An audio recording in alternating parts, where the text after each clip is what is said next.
Hi, so this week with the Fish Society, we are going to make an Azorean octopus stew. Now, octopus is quite an intimidating ingredient, so many people shy away from ordering it and using it. But this recipe is really simple and uses very few ingredients and makes it really delicious and tender. So let's look at the ingredients. So we have the star of the show, our octopus. This is a large octopus. The most important part really is the tentacles. We then will have the base of our sauce, so onions, garlic, chopped tomato, white pepper, paprika, red wine, and this very special sauce, which is a pimento, which is crushed peppers, and it gives a sort of salty, tangy sweetness to the sauce. Now, you can largely get this only in Portugal. However, you can mimic it by pulverizing some of the bell peppers and romana peppers that you get with some vinegar, salt, pepper, and give a kind of faux sauce to bring it all together. We also have new potatoes that I peeled earlier and quartered, fresh coriander and fresh parsley. So first, let's prepare this octopus. Okay, so the first thing we need to do is lop its head off. We're not going to use the head at all, okay?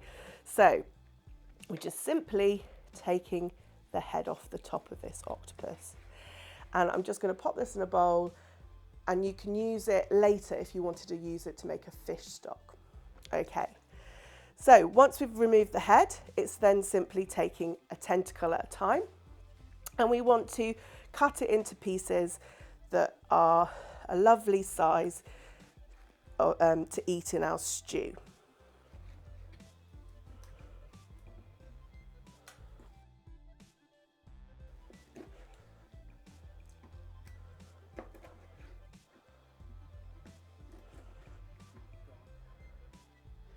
So it's as simple as that. That's our octopus all prepared.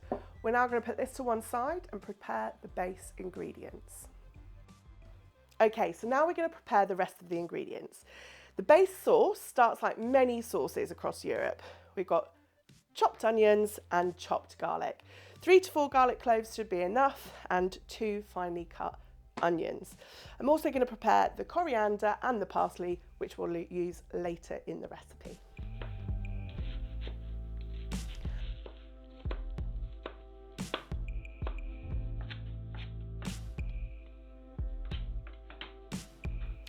Okay, so now we've prepared all our ingredients. We have our octopus, our coriander and parsley, garlic, onion, potatoes, and the ingredients for the base of our sauce. Let's go cook. Okay, so we need a nice big casserole dish for this recipe. Lovely glug of olive oil. And let's start with sweating off those onions.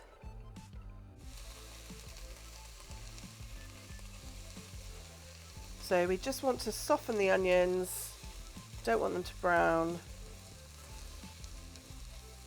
so they go nice and translucent. I'm going to now add our garlic. Don't want the garlic to burn, we just want to release the flavour into the onions. We're now going to add our octopus. So I'm going to put the heat up.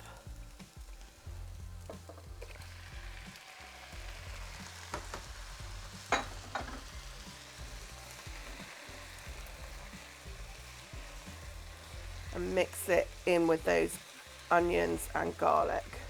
So at this stage, I'm going to add the pepper. Okay, you don't need too much of this. 2 to 3 tablespoons is enough. It's quite salty, so you don't need to add any salt at this stage. Also going to add the tomatoes.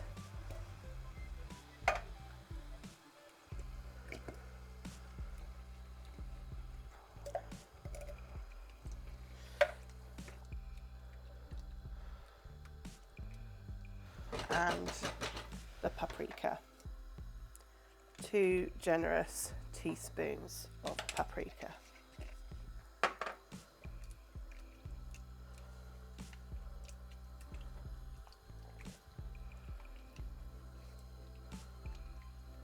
After a few minutes, the octopus will discolour, go a lovely purple colour, and start to curl up a little bit, okay? It's very normal.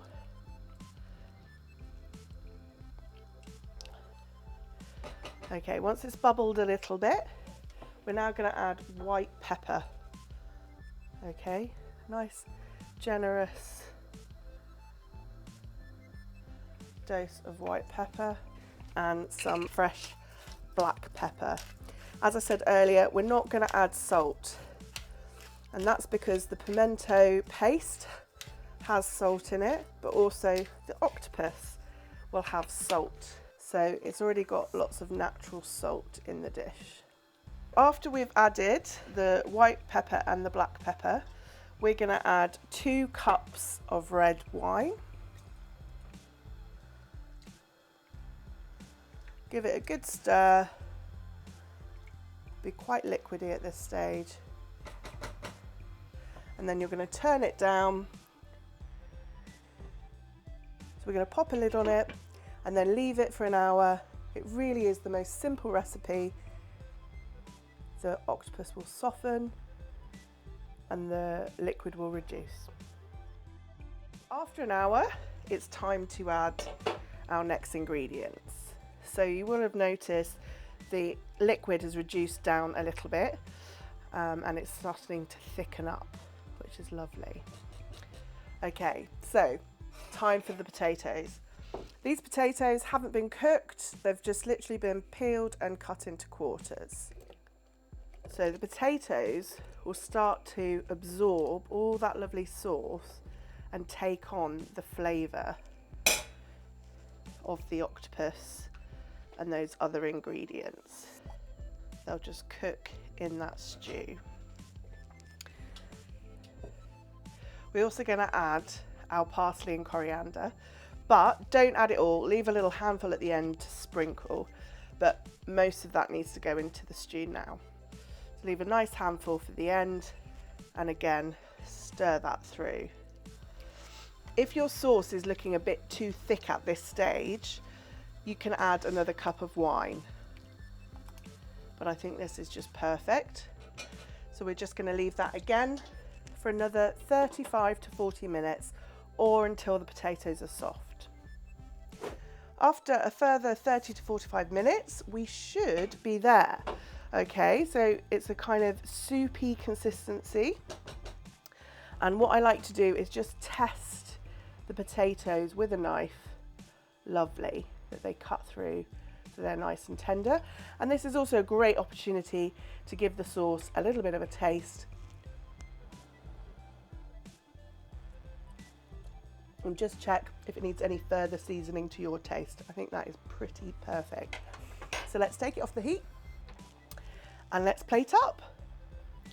You want a lovely mixture of that octopus and potatoes, spoonful of that sauce. And then we're going to finish this off with that coriander and parsley that we saved. And then serve it with some freshly cut bread to mop up all those juices. And there we go, a lovely Azorean octopus stew.